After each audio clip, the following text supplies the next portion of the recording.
Welcome back, everyone. Before today's story begins, I want to thank each and every one of you for being here. If this is your first time on the channel, don't forget to subscribe and hit the notification bell so you'll always know when a new story is released. Your support means more than you know. Every like, comment, and subscription helps this channel grow and allows us to keep sharing incredible stories with viewers around the world. And before we begin, tell me this, where are you watching from today? Drop your location in the comments. I always enjoy seeing how far these stories travel.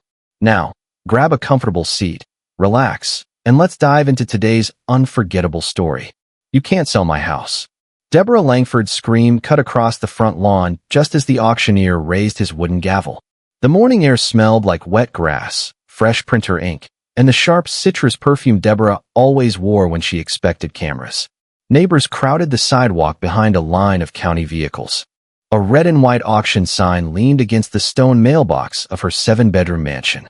3 months earlier, she had planted the same kind of sign in the middle of my wheat field. Sold. Now the word faced her bedroom windows. Deborah shoved through the crowd in a cream-colored suit, one heel sinking into the soft ground. Her face had gone pale beneath the makeup. She pointed at me with a hand that wouldn't stop shaking.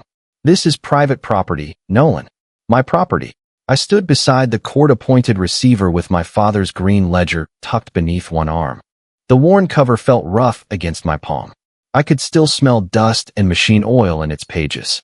3 months ago, I said, you sold 5,200 acres that belonged to my family. The crowd went quiet. Even the birds seemed to stop. Deborah's eyes moved from me to the auction notice taped across her front door, then to Claire Maddox, my attorney, who stood near the driveway holding a black folder thick enough to break a toe. You forged this, Deborah whispered. Claire didn't blink. Your signature appears 14 times. The auctioneer cleared his throat. Deborah spun toward him. If you bring that hammer down, I'll sue every person standing here. He looked at the receiver. The receiver nodded. The gavel struck the folding table with a dry crack. Sold. That sound took me back exactly 92 days. Back to the morning I drove home from delivering cattle and found the chain hanging from my front gate like a dead snake. The lock had been cut clean through. Fresh tire tracks carved across the dirt road my grandfather had graded by hand in 1958. Diesel smoke drifted above the eastern field. Somewhere beyond the cottonwoods, heavy machinery groaned and reversed, its warning beeper pulsing through the warm Kansas air. Beep, beep, beep. I stepped out of my truck and tasted wheat dust on my tongue. My name is Nolan Hayes. I'm 44 years old, a former land survey technician, and the 4th generation of my family to work the Hayes farm. 5,200 acres of wheat, cattle pasture, creek bottom, and stubborn ground that had survived droughts, foreclosures, grass fires, and one tornado that dropped our hay barn half a mile away. That land had outlived everyone who ever tried to own it quickly. But nothing prepared me for the sign standing beyond the broken gate. Future site of Langford Meadows. 1,400 luxury homes. An 18-hole golf course. Retail village coming soon. And beneath the polished rendering of smiling families and artificial lakes was a single red word. Sold. A bulldozer rolled through my standing wheat, flattening 6 months of work beneath steel tracks. The stalks snapped with a sound like bones breaking under blankets.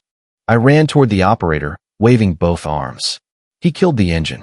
The sudden silence hit harder than the noise. You're trespassing, I shouted. The operator frowned and held up a work order. No, sir. According to this, you are. Then a white SUV glided through my gate. Deborah stepped out wearing sunglasses and that small, satisfied smile she used at HOA meetings when someone's fence was about to cost them $5,000. She looked across my land as if she had already forgotten it was mine.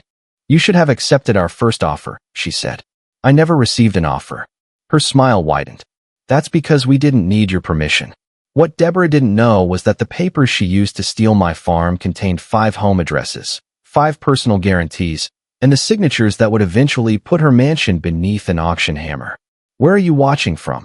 And what would you do if someone sold your family's land while you were still standing on it? People hear 5,200 acres and think money. They picture developers, golf courses, and rows of houses with matching roofs. I never saw it that way. To me, the Hayes farm was the smell of sun-baked wheat, the groan of an old windmill, and the sound of my father's boots crossing the kitchen floor before sunrise. My great-grandfather, Silas Hayes, bought the first 600 acres in 1919 with money he earned repairing locomotives. The original deed was written in black ink, so faded it looked like smoke trapped beneath glass. Over the next 40 years, the family added pasture, creek bottom, and dry ground nobody else wanted. By the time I was born, the farm stretched farther than I could see from the grain elevator roof. Nothing out there came easily. The western fields baked hard as brick every August. Winter winds slipped through coat, seams, and cut straight to bone. Calves arrived during ice storms. Combines broke down when rain clouds were already forming. Every harvest carried the same mixture of diesel, chaff, sweat, and fear. My father, Daniel, used to say the land could tell the difference between an owner and a visitor. Visitors take pictures, he told me once.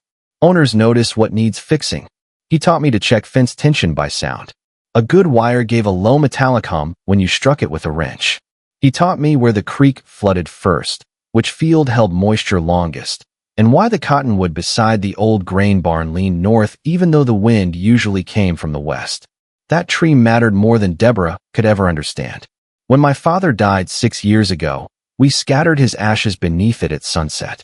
The air smelled like warm bark and cut hay. My mother placed one hand against the trunk while I opened the metal urn. Not one of us spoke. We didn't need to. Afterward, she handed me a small brass key. Your father said you'd know when to use this. I asked what it opened. She shook her head. He never told me. I carried that key on my ring for 6 years. It hung beside my truck key, polished smooth by my thumb. I tried it on every lock I knew, the house desk, the gun cabinet, the old equipment shed. Nothing fit. Eventually, I stopped wondering. The other thing my father left me was a green ledger. It sat in the bottom drawer of his office desk, wrapped in an oil-stained cloth. Inside were handwritten notes dating back to 1937. Crop yields, cattle births, water levels, fence repairs, property taxes, survey dates. Every generation had added something. On several pages, my father had drawn small squares along the property boundary and marked them H94. Those marks matched the iron survey stakes driven into the ground in 1994, the year the county completed a full boundary review. Each stake was thick as my wrist, buried deep, and stamped with our family initial. My father made me locate every one when I turned 16. Paper can disappear, he said. Steel is harder to argue with. Standing beside Deborah's development sign, I looked toward the nearest boundary line. The H94 stake was gone. Fresh dirt filled the hole where it had stood for 30 years. That was the moment I understood this wasn't a clerical mistake. Someone had studied my land, removed its markers, altered its records, and sold it piece by piece on paper before the first bulldozer arrived. Deborah thought she had erased my ownership, but the land had been keeping records longer than she had. Deborah Langford arrived 20 minutes later with a news van behind her. That told me everything. People who discover an honest mistake bring lawyers. People who plan a theft bring cameras. The van rolled through my broken gate, tires grinding over wheat stalks and crushed gravel.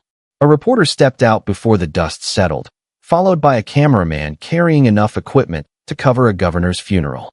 Behind them came 2 county officials, 3 HOA board members, and Wesley Crane, the developer whose company name was printed across every bulldozer on my land.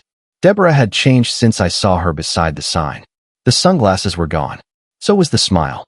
Now she wore a cream jacket, pearl earrings, and the solemn expression of a woman preparing to announce a public tragedy she had personally arranged. Nolan, she said, loud enough for the microphone to catch. Please remain calm. I looked at the machines chewing through my eastern field. You sold my farm.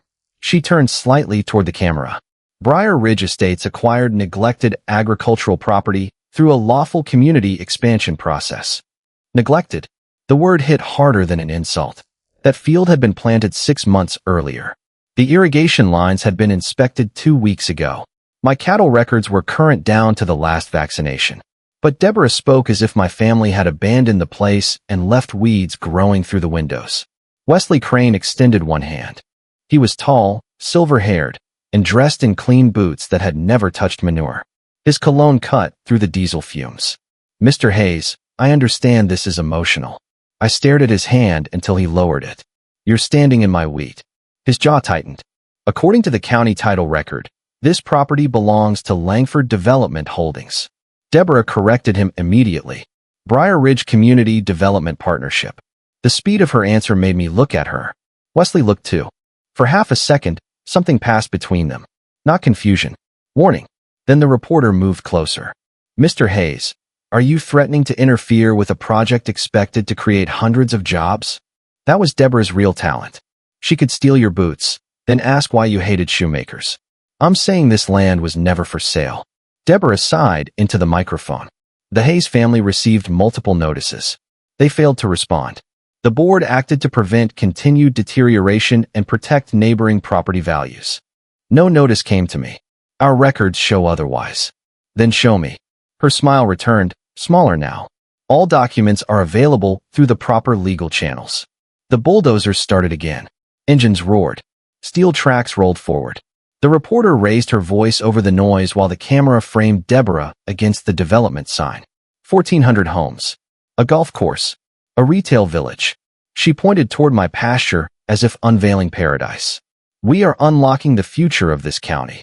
2 sheriff's deputies arrived before I could reach the nearest machine. Deputy Aaron Pike knew me. I had repaired his father's fence after a spring storm 3 years earlier.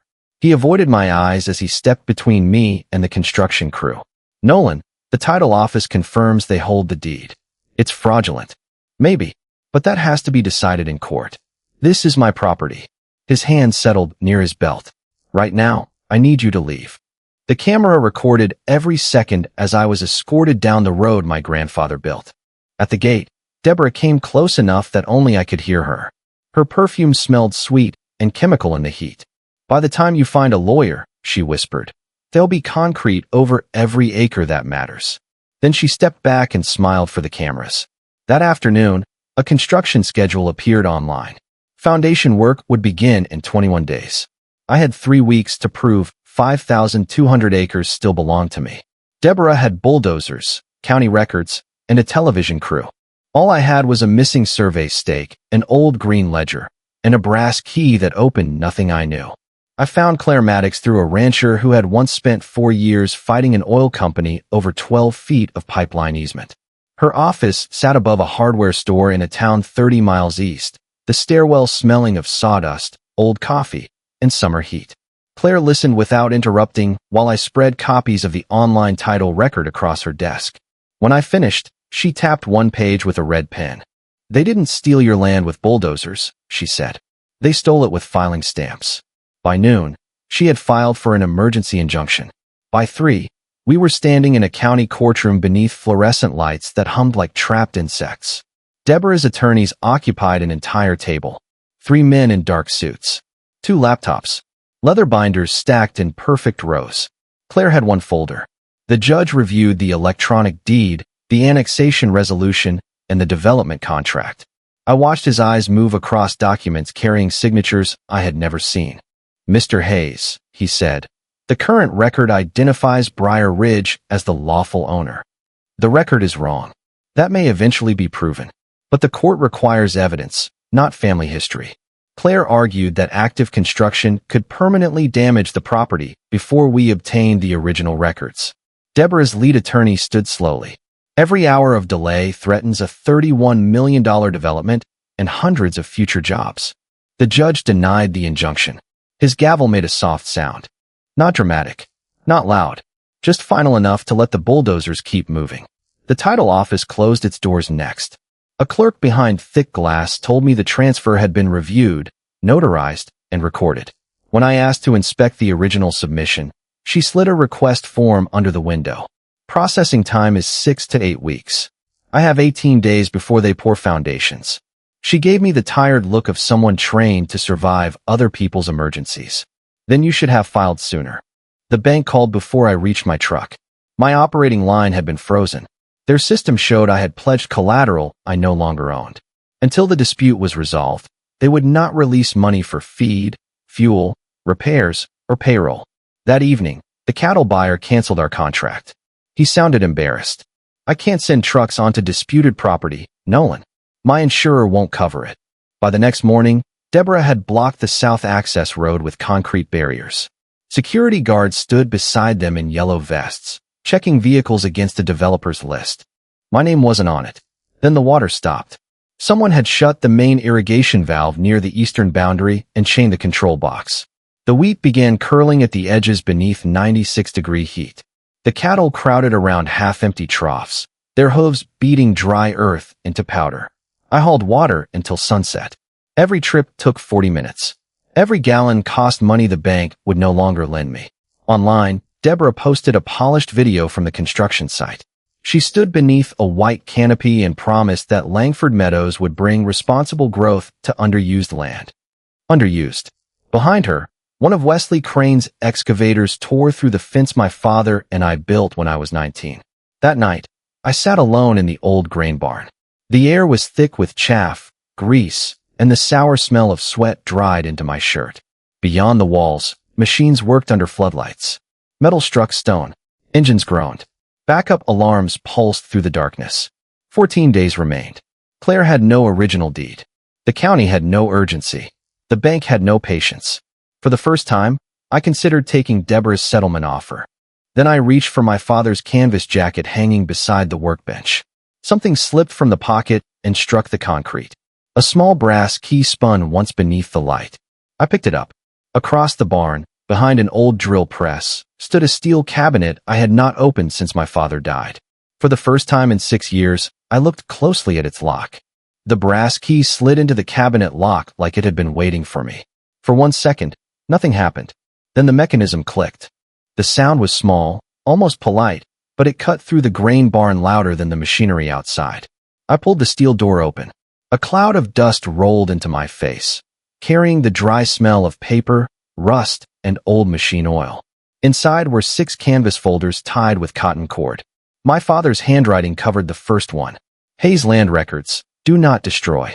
I carried everything to the workbench and called Claire. She arrived 40 minutes later wearing jeans, work boots, and the expression of someone who had stopped believing in coincidences. I spread the folders beneath the hanging shop light while moths battered themselves against the metal shade. The first file contained original tax receipts. The second held grazing permits and water surveys. The third contained a folded boundary map printed on thick linen paper. When Claire opened it, the material crackled like a dry leaf. Red survey lines crossed the page, connecting dozens of small squares marked H94. At the bottom sat a raised county seal. Claire ran one finger over it. This predates their digital map by 30 years, and it has the original boundary certification. Outside, an excavator bucket slammed into the earth. Dust drifted from the rafters. Claire kept reading. The next folder held a conservation trust signed in 1994 by my father, my mother, 2 uncles, and 3 county trustees. The language was dense, but one paragraph had been underlined in blue ink. No sale, annexation, transfer, or development agreement involving the protected acreage could proceed without the written consent of all 7 named parties or their lawful successors. Deborah's deed listed only one approval. My uncle Samuel Hayes. Claire checked the date. Then she looked at me. When did Samuel die? Last November. She turned the page toward the light. The supposed authorization had been signed 11 months after his funeral. The signature was clean, dark, and perfectly centered. Too perfect. I remembered the real Samuel signing birthday cards with a shaking hand after his stroke. His letters leaned downhill. The signature on Deborah's document looked like it had been copied from an old deed and traced by someone with steady nerves. Claire photographed every page. This proves fraud, I said. It proves enough to stop construction, but not enough to explain how they changed the county record. For that, we need the filing trail. The next morning, we drove to Owen Talbot's house. Owen had spent 37 years in the county recorder's office before retiring. His living room smelled like pipe tobacco and furniture polish. He studied the signature through a magnifying glass, then pulled an old notary journal from a fireproof box. He found the entry in less than 10 minutes. The journal showed Samuel's name, but the witness section was blank. No thumbprint, no identification number, no physical address. And on the date he supposedly appeared before the notary, Samuel Hayes had already been buried beneath a limestone marker outside Dodge City. Owen leaned back slowly. Someone inserted this after the journal was closed. Claire's phone rang before he finished speaking. It was a contact at the bank financing Langford Meadows. She listened without interrupting, then asked him to email the complete closing package. The file arrived while we sat at Owen's dining table. 212 pages. Loan guarantees, board resolutions, insurance certificates, personal disclosures. Claire scrolled until she reached an attachment labeled Schedule G. Then she stopped. 5 residential addresses appeared beneath the words additional collateral and personal guarantees. Deborah Langford's mansion was first. Below it were the homes of 4 HOA board members who had approved the sale. I stared at the screen. They pledged their houses. Claire's expression didn't change, but her voice dropped. They guaranteed that the HOA had clear title to your farm. A diesel truck rumbled past Owen's window. The glass trembled in its frame. For the first time since Deborah planted that sign in my wheat, I felt the ground shift beneath her instead of me. She had used a dead man's signature to sell my land, and she had bet her own home that no one would ever prove it. Claire wanted to file the evidence that afternoon. I told her to wait. The words surprised both of us. For 3 weeks, I had begged every office in the county to move faster. Now I was asking the one person willing to help me to slow down. Claire closed the Schedule G file on her laptop. Why? Because Deborah signed the first deal before I challenged it. She'll claim she trusted bad information. You think she'll do it again? I think she needs everyone to believe she's still in control. 2 days later, Briar Ridge announced an emergency board meeting. The clubhouse stood behind iron gates and trimmed hedges, 10 miles from the wheat fields Deborah had called neglected. Inside, the air smelled of lemon cleaner, burnt coffee, and expensive carpet. Rows of folding chairs faced a polished table where Deborah sat beneath the HOA seal. The 4 board members named in Schedule G sat beside her. Martin Voss, the treasurer. Linda Caraway, the secretary. Philip Denton, head of architectural review. And Elaine Mercer, whose husband owned the landscaping company hired for Langford Meadows. 5 houses. 5 guarantees. 5 people who still thought the risk belonged to me. I took a seat in the back beside Claire. Deborah noticed us immediately. Her smile tightened. This meeting is restricted to Briar Ridge property owners. Claire placed a copy of my membership assessment on the table. Mr. Hayes still owns the parcel your association annexed. According to your own position, that makes him eligible. A few residents laughed under their breath. Deborah's fingers whitened around her gavel. Near the aisle sat Ruth Calder, a retired accountant with silver hair and a red notebook balanced on her knees.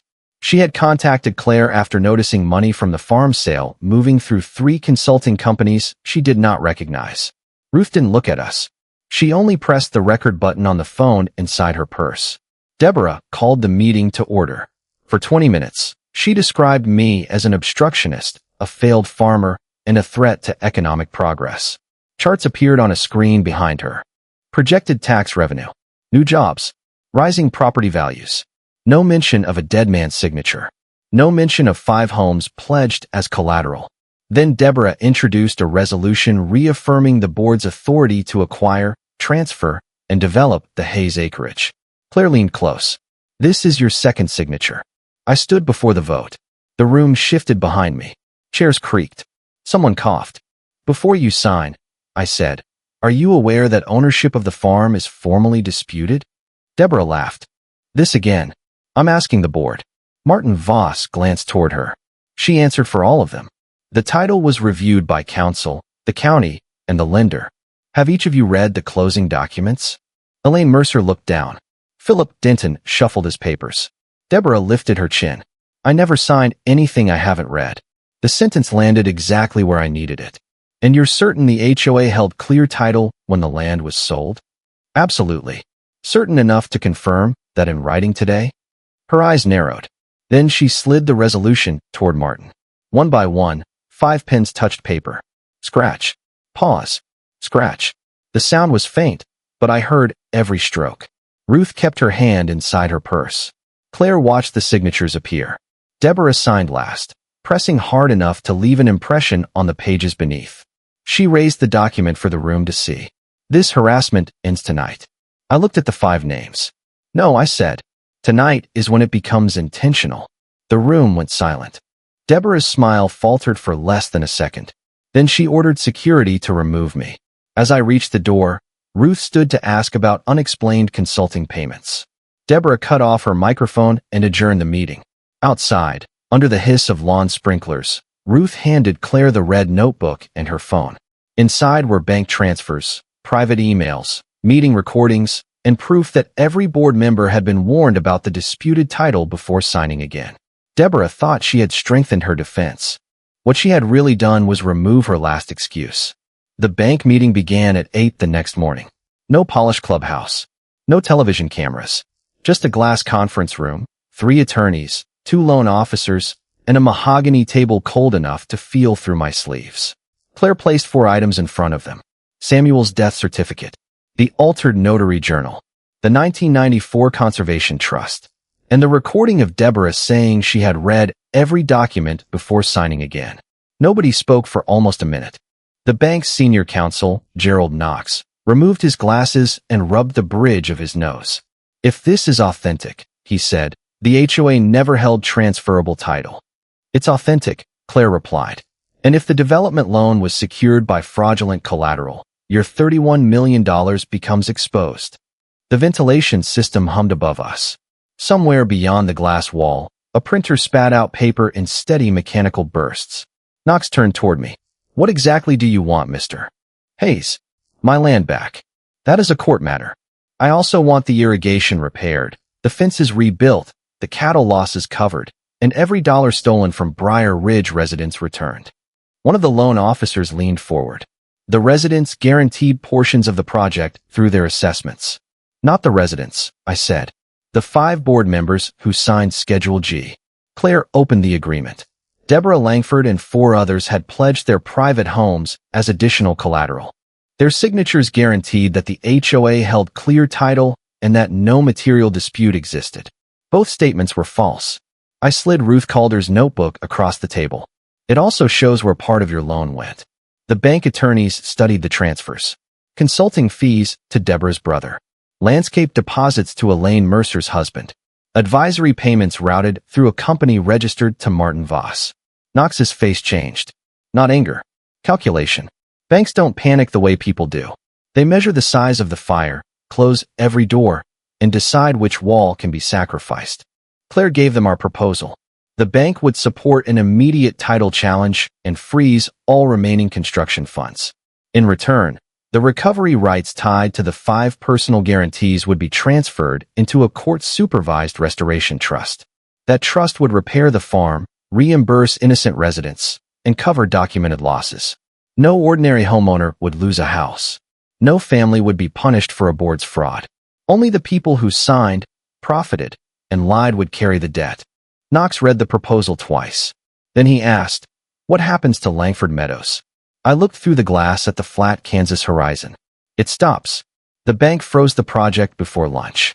By 2, Wesley Crane's excavators were silent. For the first time in weeks, no warning beepers echoed across my fields. Deborah learned about the freeze at 2:17. At 2:31, she filed paperwork transferring her mansion to her daughter for $10. Claire had expected that. At 2:08, 12 minutes before Deborah received notice, we had recorded a lease pendens against every property listed in Schedule G. The filing warned that those homes were tied to active litigation. They could not be sold, refinanced, gifted, or quietly moved beyond the court's reach. Deborah called me at sunset. I answered beside the broken irrigation valve while cattle drank from temporary tanks behind me. Her voice had lost its polished sweetness. "You're trying to destroy families. You pledged those houses. We were protecting the community. You were protecting $31 million. You have no idea what you've started." I watched the last sunlight stretch across the damaged wheat. Crushed stalks lay beneath tire tracks, but farther west, the standing crops still moved with the wind. "I know exactly what I started," I said. "A title correction." She went quiet. Then came the threat. "My attorneys will bury you. Tell them to read Schedule G." I ended the call. The next morning, county investigators entered the HOA office with search warrants. Bank auditors seized financial records. Wesley Crane agreed to suspend every contract and cooperate. Deborah had spent months turning my land into collateral. Now her house was evidence. And for the first time, every locked door in Briar Ridge was beginning to open from the outside. The courtroom smelled like wet wool, floor wax, and old paper. Rain tapped against the tall windows while Deborah's attorneys filled the defense table with binders. She sat between them in a navy suit, perfectly still except for one thumb rubbing the edge of her wedding ring. Claire carried for exhibits. Nothing more. The judge looked over his glasses. Ms. Maddox, you're challenging a $31 million transaction with 4 documents. Claire placed Samuel's death certificate beneath the evidence camera.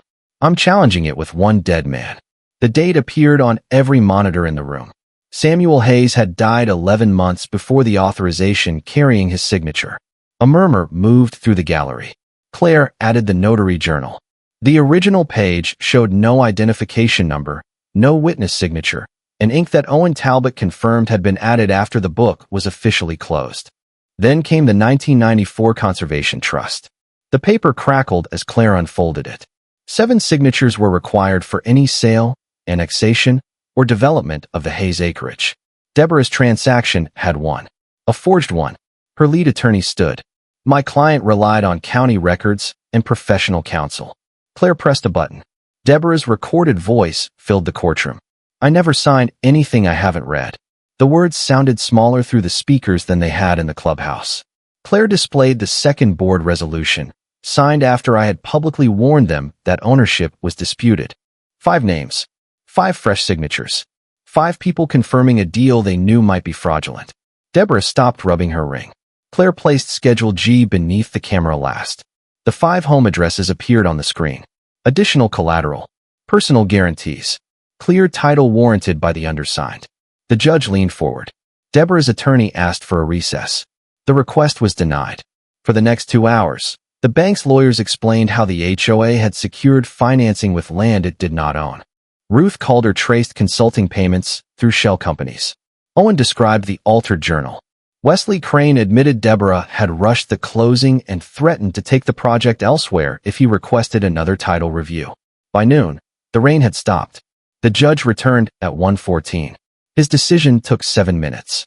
The transfer of the Hayes farm was declared void from inception. All construction rights were canceled. The county record was ordered corrected immediately. The bank received authority to enforce the personal guarantees against the 5 board members who signed them.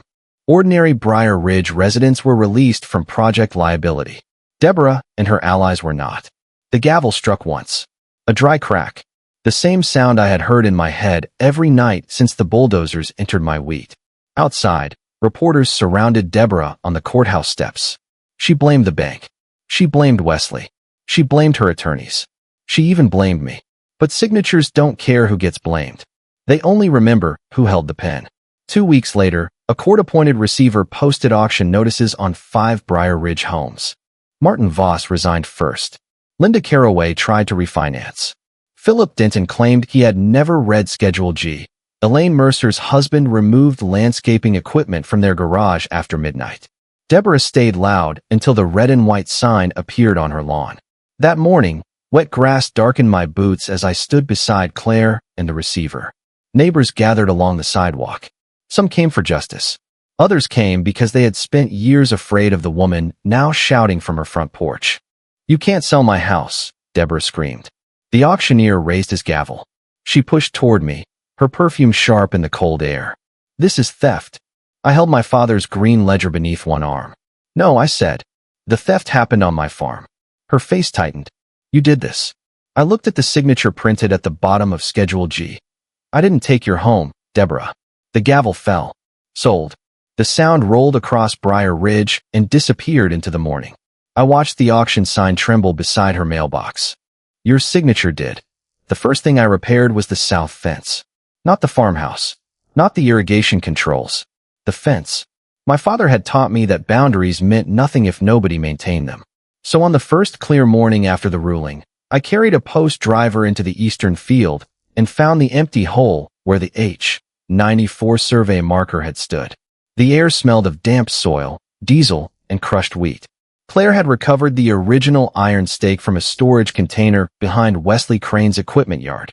Mud covered the county seal, but the letters were still visible beneath it. H-94. I lowered the stake into the ground and drove it down. Clang. The sound rolled across the field. Clang. Each strike felt like putting a name back where someone had tried to erase it. By noon, the county records showed the full 5,200 acres under Hayes' ownership again. The developer released every claim.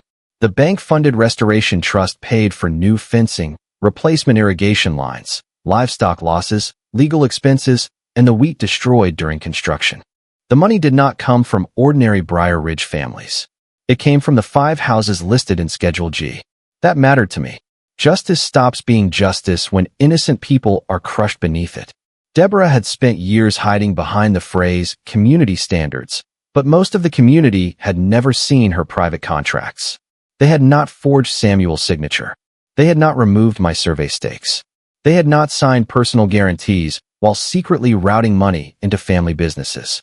They had simply been afraid to ask questions. Ruth Calder changed that.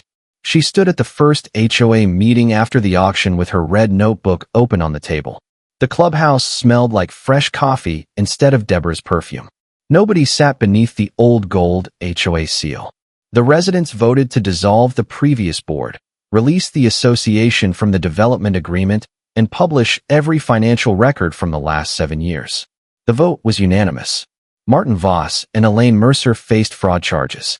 Linda Caraway cooperated with investigators. Philip Denton surrendered his real estate license. Wesley Crane avoided indictment by returning the remaining project funds and testifying about Deborah's pressure to rush the closing. Deborah lost her brokerage license before the criminal case even reached trial. The prosecutor charged her with forgery, bank fraud, conspiracy, and theft by deception. The last time I saw her, she was leaving the courthouse through a side door. No cream suit. No cameras waiting at her command. Just a gray coat, 2 attorneys, and the metallic click of handcuffs beneath the fabric. She looked at me once. I expected anger. What I saw was disbelief.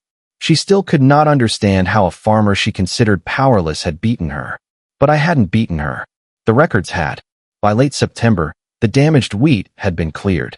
I planted winter cover across the scraped fields and restored the creek channel Wesley's crews had begun filling. Briar Ridge residents helped rebuild the southern fence. Some brought tools. Others brought food. A family from the neighborhood purchased Deborah's former mansion at auction and turned the oversized lawn into a community garden. I never stepped inside. I did not need the view from her windows. I already had mine. One evening, I returned to the cottonwood beside the grain barn. Wind moved through the leaves with the sound of distant rain. I opened my father's green ledger and recorded the court date, the restored acreage, and the location of every replacement survey stake. Then I placed the brass key inside the front cover. I no longer kept it hidden. The steel cabinet remained in the barn, but now its lock was polished and its contents had been copied, certified, and stored in 3 separate places. My father had been right. Paper could disappear. Steel was harder to argue with. But signatures were hardest of all.